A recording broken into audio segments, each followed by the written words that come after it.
Bonjour et bienvenue à Numérique, le magazine numérique de Québec. Je suis Marie-Hélène Raymond. Et je suis Céline Delval. Et nous sommes vos hôtes pour cette émission. Aujourd'hui, le numérique et la santé.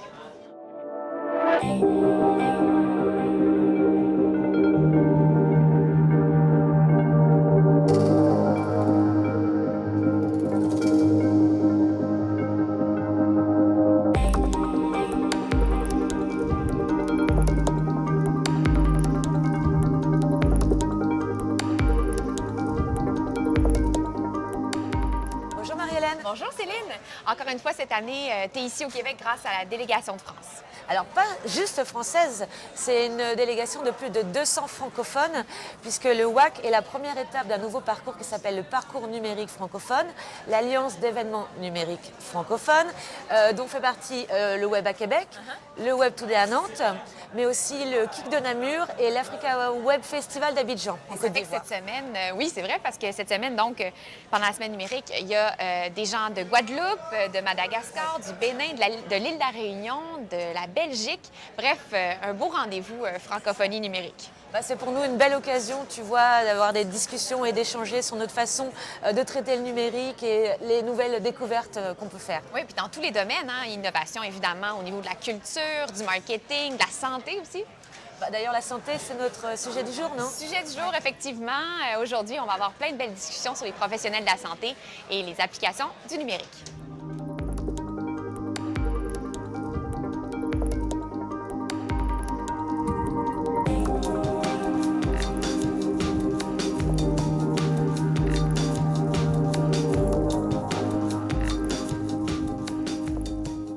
La santé, c'est important, voire primordial, et c'est important aussi que ce domaine-là s'adapte au numérique. Pour en parler, on a avec nous en studio Patrick Archambault. Bonjour. Bonjour. Patrick Archambault est urgentologue, également chercheur associé au Centre intégré santé et services sociaux Chaudière-Appalaches.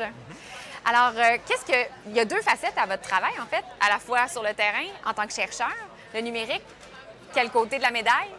En fait, c'est une bonne question. Comme clinicien, on doit se frotter à des solutions qui sont très peu numériques. On utilise encore beaucoup le papier, des fax, des pagettes, qui sont des technologies qui sont très dépassées, mais le système de santé actuellement est encore un peu rendu là. Évidemment, il y a des innovations comme le dossier Santé Québec, Oui. il y a des dossiers patients électroniques et qui deviennent de plus en plus électroniques, mais on est encore très en retard en numérique, en santé.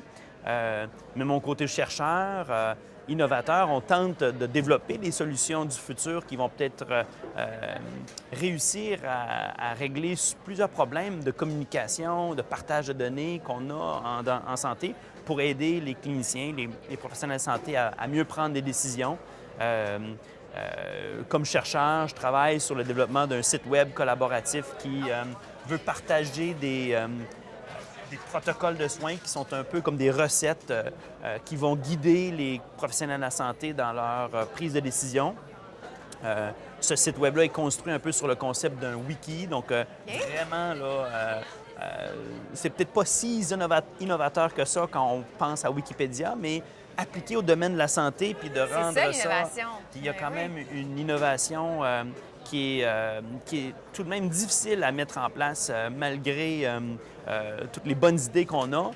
Quand on se frotte sur le terrain, sur la réalité du système de santé, il y a des barrières qui sont difficiles à résoudre pour le moment. Ben oui, c'est ça, je me demandais, parce que là, vous me parlez du pagette, du papier, puis d'un autre côté, comment vous êtes allumé au niveau du numérique dans vos recherches. Est-ce que c'est frustrant? Est-ce que la gestion du changement, quand on innove, quand on fait des virages comme ça, c'est difficile, particulièrement dans un domaine aussi lourd que la médecine, que la santé, que le système actuel? Oui, c'est très lourd, c'est très difficile et frustrant pour Ceux qui sont prêts à faire ceux qui sont le... prêts à adopter les innovations puis à vouloir les tester, les mettre en pratique. En même temps, il faut aussi regarder le côté sécurité aux patients, sécurité des données.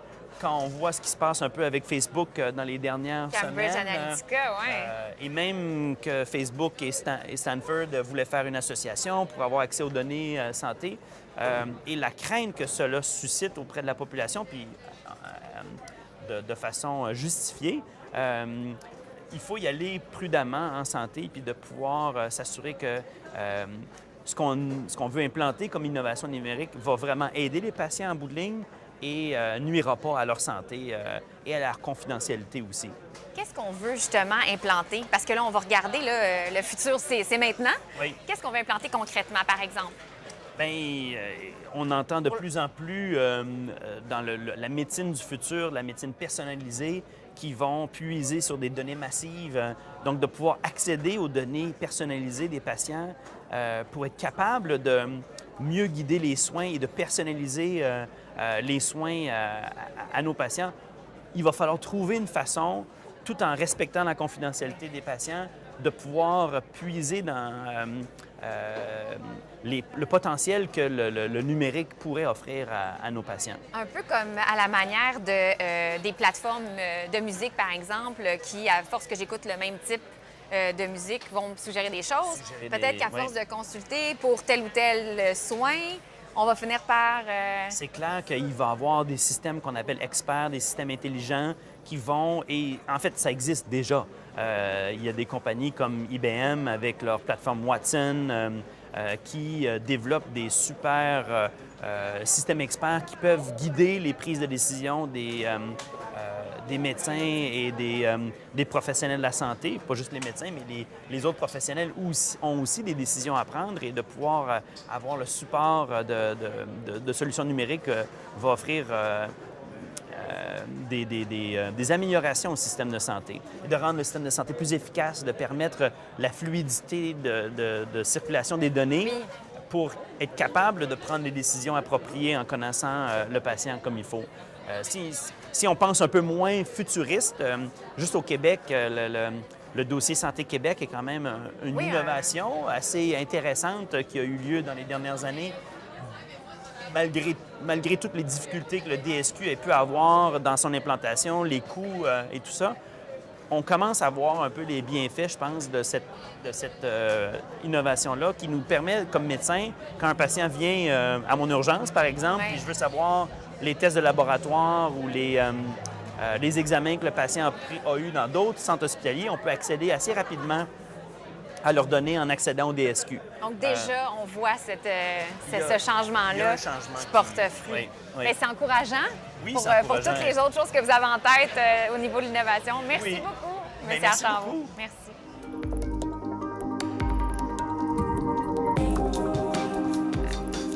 La plupart des grandes bannières de pharmacie ont des applications pour faciliter les commandes et les renouvellements de prescriptions de leurs clients.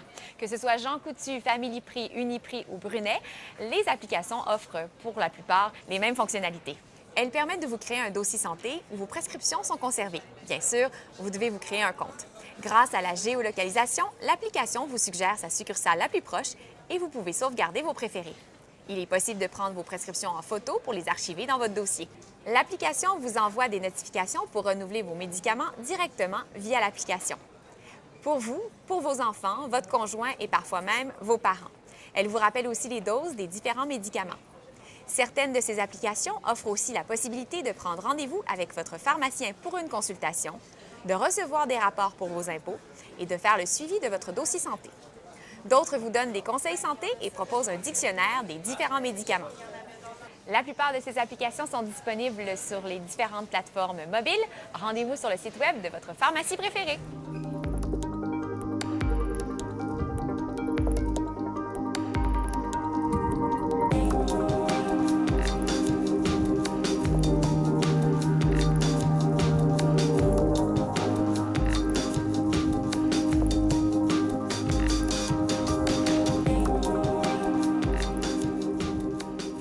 Les délais pour avoir un rendez-vous avec un médecin spécialiste sont très longs, notamment pour un dermatologue, mais le numérique a la solution. On en parle avec Olivier, mon voisin, qui est développeur et spécialiste interface chez Fongo. Merci d'être avec nous. Bonjour, merci de me recevoir. Parlez-moi de Dermago, une application qui vraiment est spécialisée pour les consultations avec les dermatologues.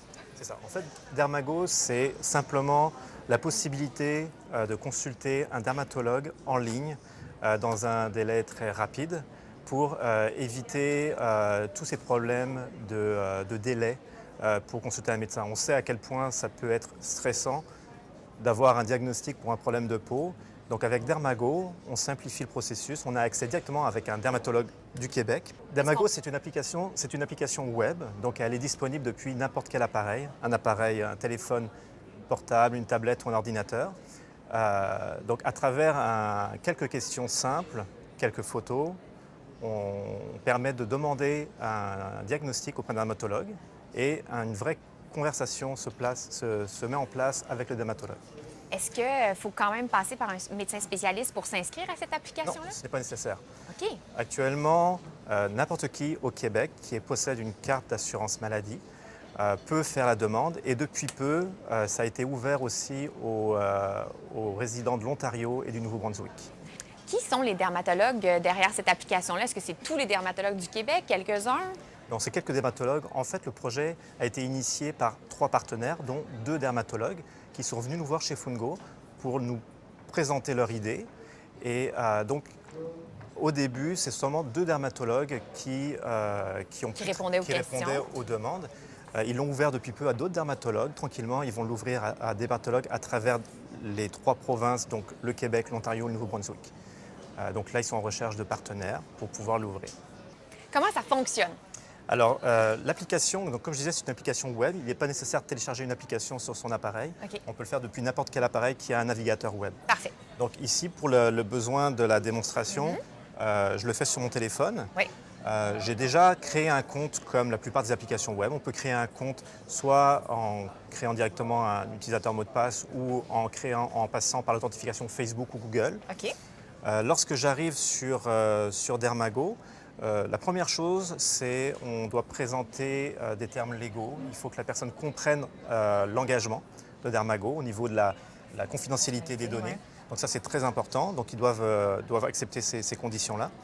Ensuite, l'objectif principal, c'était la simplicité, l'accompagnement de l'utilisateur et aussi la confiance. Il faut que la personne soit consciente qu'elle consulte un vrai dermatologue et qu'elle va être traitée comme si c'était une consultation en face à face. Donc ça, c'était très important. Donc, c'est pas le chat qu'on connaît déjà avec le médecin généraliste ou l'infirmière qui finit par dire « allez quand même consulter ».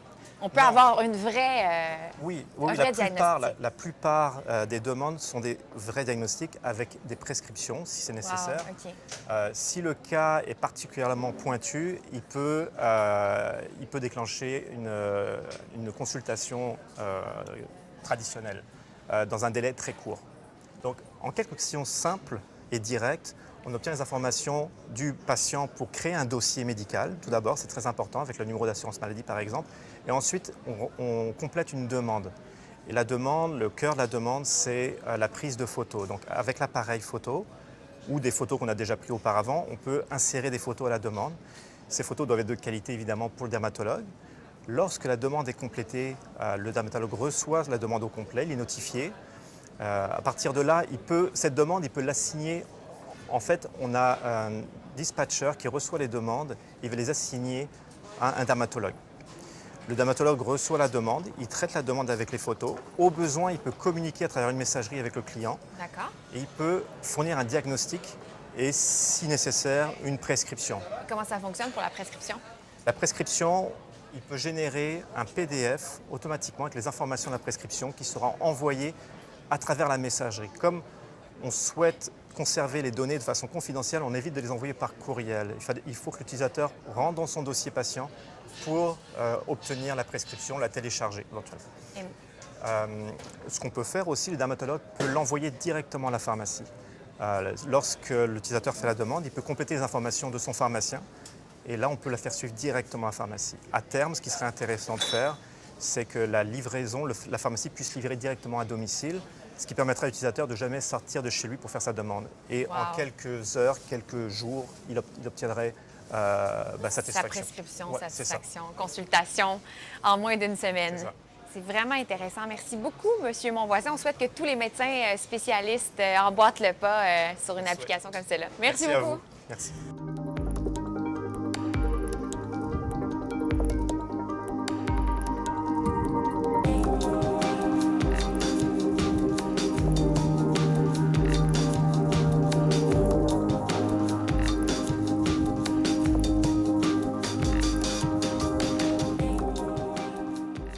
beaucoup parlé de la situation du numérique au Québec. Maintenant, je vous propose de revenir un peu chez moi, en France, et on va parler de ce qui se fait sur la santé à Angers. Bonjour Guillaume Carpentier. Bonjour. Est-ce que tu peux nous expliquer ce que tu fais à Angers? Tout à fait. Alors à Angers, je suis développeur économique dans le domaine de la santé et je travaille pour Angéloire Développement, qui est l'agence de développement économique de la métropole d'Angers.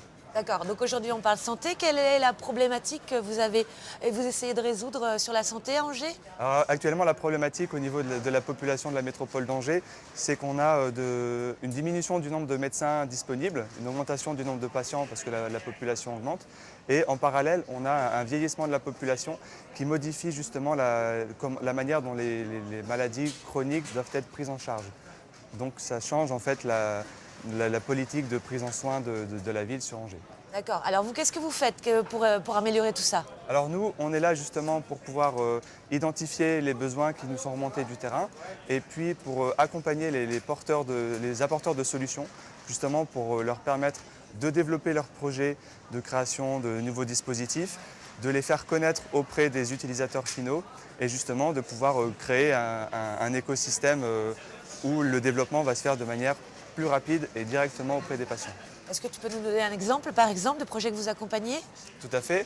On a fait un sujet sur l'hémodialyse à domicile. Donc c'est un travail qui a démarré en 2010 et l'idée c'est de pouvoir justement permettre à ce nouveau dispositif d'être connu auprès des prescripteurs, qui sont les associations de patients, et de là de pouvoir justement également apporter les compétences technologiques qui manquent au développement final du produit. Et nous, on est intervenu justement pour réaliser cette mise en réseau et permettre au projet de pouvoir avancer et d'être actuellement commercialisé. D'accord. Alors comment le numérique va améliorer la situation des médecins d'abord et puis des patients? Alors le numérique, il va pouvoir apporter justement comme solution d'éliminer les problématiques liées à la distance. On parlait de diminution de nombre de médecins, on a des apparitions de ce qu'on appelle des déserts médicaux sur la métropole, c'est-à-dire des endroits où le médecin le plus proche est quand même assez loin. Et donc le numérique va permettre en fait de mettre en place des téléconsultations avec la même qualité qu'une consultation en face à face. Donc ça c'est une première approche. Et puis après il va aussi permettre en fait de favoriser la transmission d'informations entre experts pour que justement le patient, lui, il ne soit pas obligé de devoir à chaque fois rappeler son dossier à chaque fois qu'il rencontre un nouveau praticien. D'accord, tu parles donc des données. Est-ce que ça, c'est un point de blocage, par exemple, sur le développement du numérique dans la santé? Alors les données, c'est effectivement une clé très sensible du domaine du développement du numérique dans la santé, parce que ça doit être quelque chose de très protégé pour lequel on ne peut pas laisser un accès libre à tout le monde. Et donc nous, on intervient aussi en sensibilisant les développeurs de solutions au fait que la donnée doit être protégée et il y a des règles à respecter justement pour sa protection. D'accord. Alors comment réagissent les professionnels de la santé sur ce projet-là? Alors, il y a différents types de profils. Il y a les gens qui vont être très intéressés et qui vont vouloir tester. Il y a ceux qui sont très réfractaires parce que ça ne rentre pas dans leur politique de pratique des soins. Puis après, on a une majorité qui est un peu curieuse, qui est en attente de ce qui se passe. Donc nous, on essaye justement de favoriser les rencontres entre les développeurs de solutions et ces professionnels de santé pour que vraiment on démystifie ce que le numérique apporte à la santé et que les aspects positifs mais également négatifs soient mis en avant pour que vraiment il y ait une information complète qui soit donnée au client final. Et du côté des patients, est-ce qu'ils perçoivent le bénéfice de mettre du numérique dans leur santé? Alors encore une fois, on va retrouver ces trois classifications. Ouais. Et effectivement, il y a des patients qui vont arriver chez leur médecin en disant voilà, moi j'ai acheté un tensiomètre connecté, un glucomètre connecté et voilà mes données de santé. Qu'est-ce qu'on en fait maintenant? Donnez-moi le diagnostic. Donc là, il y a vraiment des patients qui sont très en avance. Après, pour revenir sur les déserts médicaux, on a des patients qui sont habitués à un médecin de famille, qui ont un peu peur en fait, d'une téléconsultation. Et justement, la mise en place de dispositifs, de la présentation de ces cabinets de téléconsultation les rassure et au final, en fait, permet leur acceptation plus facilement. Quels sont les plus grands défis que vous rencontrez? Le premier défi, en fait, c'est justement de pouvoir anticiper ce vieillissement de la population qui va devoir faire qu'on modifie notre système de soins. Et là, le numérique va pouvoir nous apporter sa capacité à créer du rapprochement sans perte de qualité.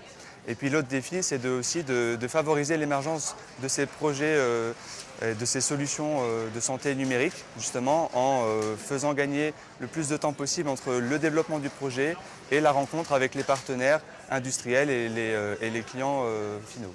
Et du côté des opportunités, qu'est-ce que vous voyez comme opportunité? Comme opportunité, en fait, c'est vraiment l'écosystème qu'on a en place sur Angers, avec ses capacités à accéder très rapidement à des conceptions d'objets connectés, cette capacité d'accéder rapidement à des compétences en microélectronique pour que justement on puisse on gagne du temps entre le développement de la solution et l'accès aux patients. Et nous, on intervient également sur la facilitation de ce qu'on appelle de l'expérimentation, c'est-à-dire qu'accéder à un centre hospitalier pour une entreprise, c'est quelque chose d'assez compliqué de premier abord. Donc nous, on est là pour sensibiliser le centre hospitalier à ce que peut apporter la solution et on a des dispositifs qui permettent justement à l'entreprise de venir présenter plus facilement sa solution. D'accord. Alors pour vous, dans l'idéal, quel serait le système idéal pour vous avec la santé? Le système idéal, ce serait un système dans lequel le patient garde sa protection et garde en fait sa qualité d'accès aux soins. C'est également un système pour lequel le médecin, lui, va réussir à rentrer en contact avec ses collègues pour que justement le suivi du patient ne dépende pas de l'un ou de l'autre, mais soit vraiment le patient soit au cœur de son parcours de soins. D'accord. À Angers, vous développez beaucoup les objets connectés, vous avez la cité de l'objet connecté.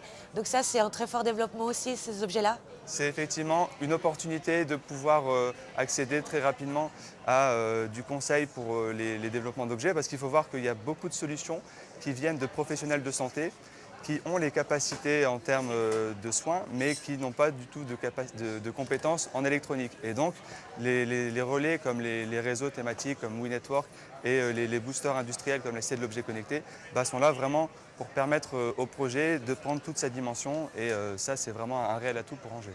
Écoute, merci beaucoup Guillaume, j'étais Merci à ravie toi. qu'on puisse présenter ce que fait Angers sur la santé au Québec. Très bien. À très bientôt. Eh bien, merci, à très bientôt également.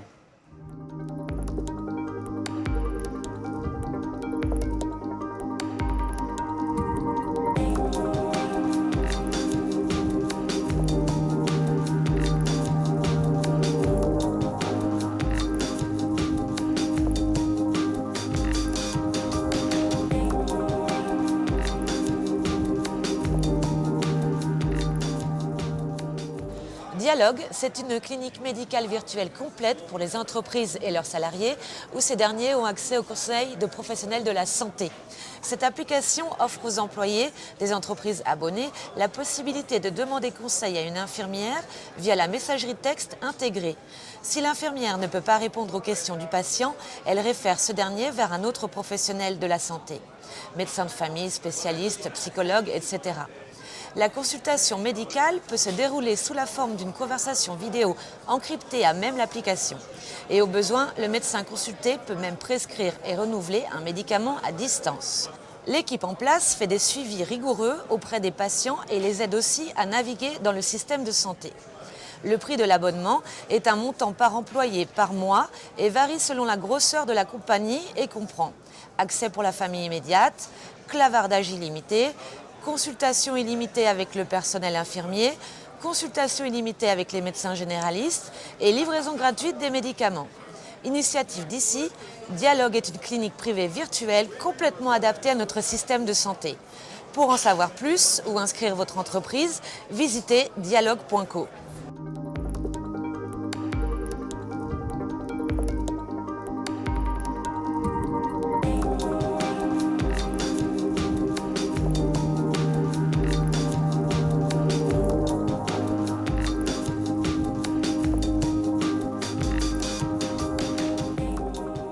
Eh bien, Marie-Hélène, encore un épisode hyper intéressant. Encore et toujours, hein, on avait des bons invités, des belles réflexions. Ça donne vraiment le goût que ça bouge encore plus vite en santé, je trouve. Oui, mais c'est toujours dur de bouger à un gros système comme la santé. Ouais. Et pourtant, les applications peuvent vraiment nous aider pour la santé. Effectivement, individuellement, on peut se prendre soin de notre santé avec plein d'applications. Je pense à notamment Docteur. Ça permet de savoir en temps réel ce qui se passe dans les urgences et les cliniques sans rendez-vous. Donc ça peut nous aider là, à prendre un rendez-vous avec notre médecin de famille. C'est pratique du coup pour faire un choix éclairé avant d'aller à la clinique ou à l'hôpital. Oui. Moi, ce que je trouve vraiment pratique, c'est qu'en France, tu peux prendre rendez-vous en ligne avec ton médecin. Partout? Presque. Oh wow, vraiment, mais nous aussi, là, je dis presque aussi parce que ça a été implanté dans plusieurs cliniques familiales. Mais sur Rendez-vous Santé Québec, tu peux entrer les informations de ta carte d'assurance maladie et voir si ta clinique offre ce service-là. Bah, écoute, je te souhaite que ce soit disponible rapidement parce que vraiment, c'est très utile. On a parlé de pharmacie aussi tout à l'heure et ça me fait penser à MediSafe. Oui. C'est une application pour te rappeler de prendre tes médicaments. Très pratique quand on a plusieurs à prendre à différents moments de la journée. MediSafe, on prend note. Mais aussi, la santé, c'est prendre soin de son corps, alimentation, gérer son stress. Il y a des applications pour ça. Oui, ça me fait penser, tu connais Foodvisior? Non. C'est une application française. Tu prends une photo de ton assiette et ça te permet de connaître le nombre de calories. Juste avec une photo? Oui, oui, oui. Du coup, si tu prends des photos de tout ce que tu manges, à la fin, tu sais combien de calories tu as englouti. Oh wow, c'est comme un Shazam de la bouffe. C'est pas pire. Dans la même catégorie, tu as une application qui s'appelle MyFitnessPal et qui te permet de savoir les calories que tu as dépensées, le sport que tu as fait, ça trace tout. La santé, c'est aussi dans la tête et il y a la fondation de l'Institut de la santé mentale de Montréal qui a développé 2 nouvelles applications pour le stress et pour l'humeur. Ça s'appelle comment? iSmart pour le stress et Psy-Assistance pour l'humeur. Et les 2 sont téléchargeables sur l'App Store. J'ai aussi découvert récemment une start-up toute féminine, Bella Beat. C'est quoi une start-up toute féminine? Je savais que tu allais me dire ça. C'est un peu cliché, tu vas voir, mais j'adore ça. Des objets connectés, mais pour les filles. Donc, des bracelets connectés, mais féminins, style vraiment bijoux. Il y a des bouteilles d'eau qui sont connectées et qui te permettent de voir le taux d'hydratation de ta journée. Il y a même un module, quand tu es enceinte, que tu peux connecter pour entendre les battements du cœur de ton bébé. Sinon, il y a également des humidificateurs connectés. Tout pour la femme numérique Bella Beat. Écoute, ça a l'air vraiment bien. Je crois que je vais regarder ça à la maison quand je serai rentrée. Oui. Bon, bah là, je crois qu'il est temps de mettre fin à l'émission, Marie-Hélène. Déjà, ça passe vite, mais notre prochaine émission, 3e épisode, on parle d'agriculture et de numérique, silo à grains, pis de vache, porc, ça s'annonce fort intéressant. C'est Marie-Hélène Raymond Et c'est Céline Delval. et on vous dit À bientôt.